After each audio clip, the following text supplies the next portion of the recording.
Inilabas na ng Commission on Election ang bilang ng mga botante at polling centers para sa May 22, 2022 elections.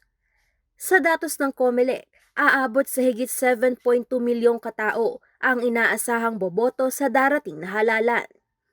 Pinakamaraming botante sa lalawigan ng Bulacan na may higit 2 milyon. Sinundan nito ng Pampanga at Nueva Ecija na may parehong may tig 1.5 million registered voters. Higit 800,000 naman ang inaasahang boboto sa Tarlac, higit 566,000 sa Bataan, 540,000 plus sa Zambales at higit 154,000 naman sa Aurora. Samantala, aabot naman sa 45,000 plus ang kabuuang bilang ng established precincts habang higit 10,000 ng cluster precincts sa 2,861 voting centers sa buong rehiyon.